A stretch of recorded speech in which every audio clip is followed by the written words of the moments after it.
kami nakikita. Parang nanalamin ka. Hindi ko pa nakikita, pero kasi si Ninong Boy Abunda, nag-guest ako sa kanya, di ba last year. Tapos sabi niya sa akin, promise ko sa'yo, na kapag nag-guest namin dito si Pia, papupuntahin kita. Talaga ba? Faith De Silva is a Kapuso actress and a 23-year-old daughter of 80s actor Dennis De Silva. She trended online recently after she introduced herself as your future Miss Universe. In this interview, learn more about her plans for pageantry and being teased about her lookalike Miss Universe Pia Wurtzbach. Pang Miss Universe yung sagot. May bala ka bang sumali? Pwede ka, no? Sa Miss Gay po. Pwede ka. Oo nga, hindi mo ba inisip? Oo. Hindi ka ba May nag-approach na ba Bia? sa'yo na gusto kang gawing beauty queen? Marami na din po akong nakausap na gusto talaga akong mag-pageantry. Noon, mas una ko maging pangarap, maging beauty queen, then maging artista. When I was younger. Pero ngayon ko lang na-realize na mahal pala. Mas maraming sakripisyo. Gumastos ng mahal. So parang may mga mag-sponsor naman daw. Meron naman, pero syempre, maglalabas ka pa din. Hindi naman pwedeng sila lang, di ba? So ako, siguro, I love naman what I'm doing. Yung craft ko naman, yung career ko ngayon. Okay siya, it's flourishing, it's successful. Dito muna ako kasi ayoko din ma-distract. Kasi mananalo ako. Wow. Sure ako mananalo. Yun yung mindset mo. Oo. Kaya gusto ko, pag dumating na yung point na yun, I am ready for it. Wala akong ibang ginagawa. Wala akong, kumbaga yung focus ko at determination ko ay nandoon lang. Para kumbaga kabayo ka lang, dapat straight ka lang ang tingin. Sa ganong na you are compared or parang kamukha mo daw? Sino ba namang hindi matutuwa doon, di ba? Miss Universe, I'm so happy, I'm so grateful. Kasi Miss Universe yung kamukha mo, di ba? Isa siya sa mga ina-idolize ko talaga noon pa lang. Before she won, nakikita ko na siya. Pero yung mga tao talaga, napapansin talaga nila na ngayon, sinasabi ko, parang, di ba? Kasi kahit naman kahit anong makeup yung gawin ko, talagang parang minsan nagkakahawig din talaga kami. Pero syempre ako, ayoko namang sa sarili mo. Oo, kamukha ko yan, ganito ganyan. Mas ibabash na naman ako, di ba? Kanyang physicality na sobrang ganda, yung perseverance niya, di ba? At saka yung pagiging hardworking niya sa trabaho niya. Yun yung talagang nagustuhan ko. Nakita na ba kayo? Hindi ba kami nakikita?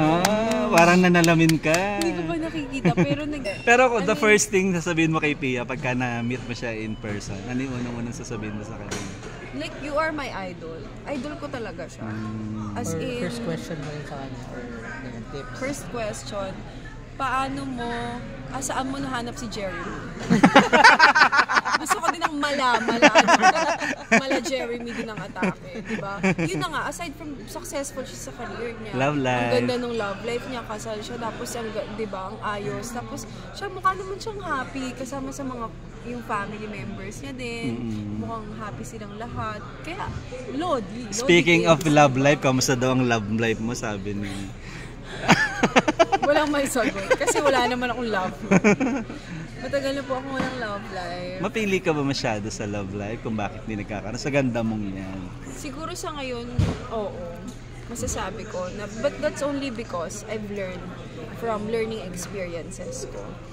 I mean, hindi naman sa mapili ako. It's just that meron na akong standards ngayon na hindi ko hahayaang mawala. Dahil yung self-respect ko, kumbaga, sa sarili ko, at saka yung pagtingin ko sa sarili ko, ay tumataas na.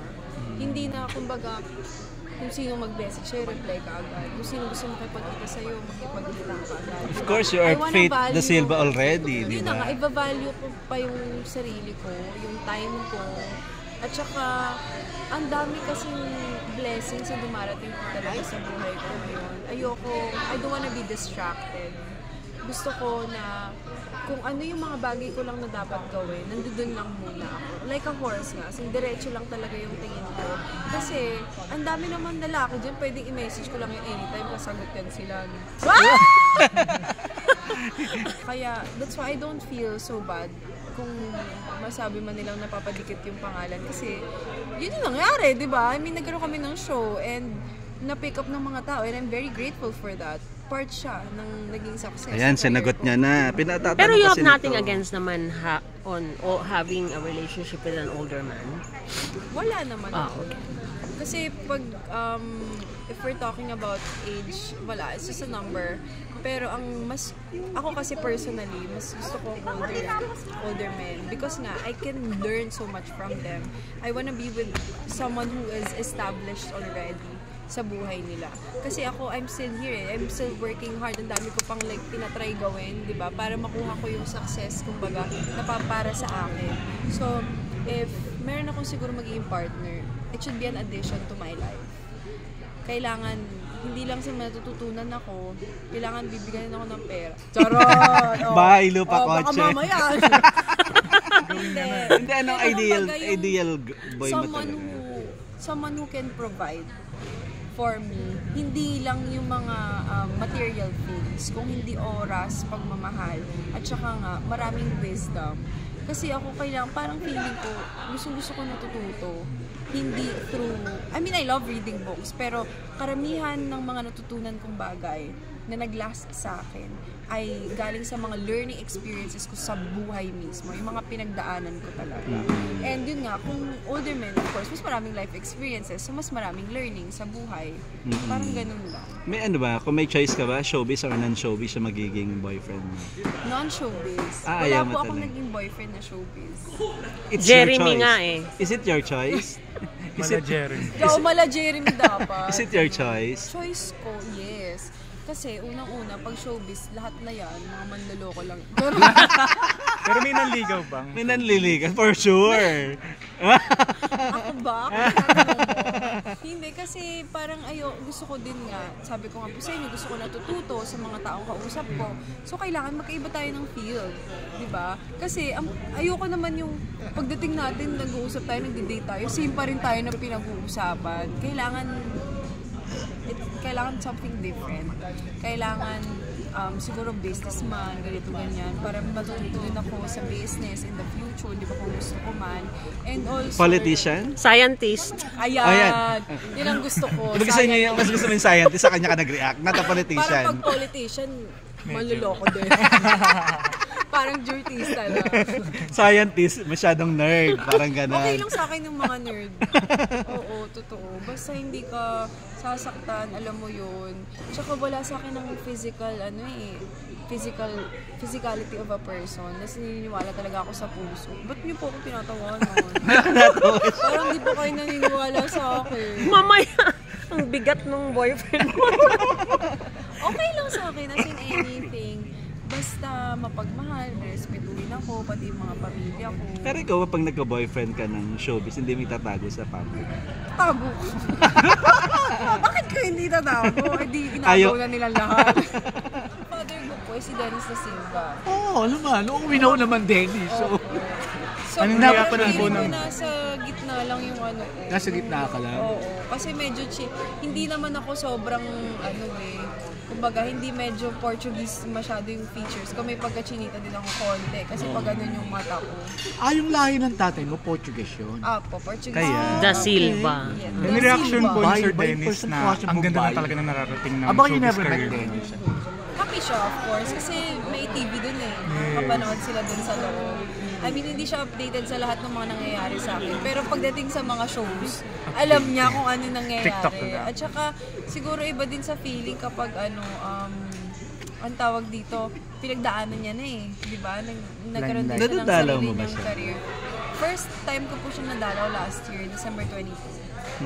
Before Christmas. That was our first meet-up, first photo namin together. And yeah, sana po You still have communication with your brother, sila Mark. Any reaction Meron po to po that? akong communication sa iba. Yung sa iba po hindi na rin. Hindi ko na kilala yung iba masyado. Sila Marco Gumaba. Ay, hindi po ako Ay, si Sino ba yun? Ano ka ba? Dennis Roldan mo. Iba pala. Iba pa pala yun. Sabi ko, sino Marco? Sorry, mali ako. Si Paolo. Ibang story. Masyado ko na ano sa mukha mo, di ba?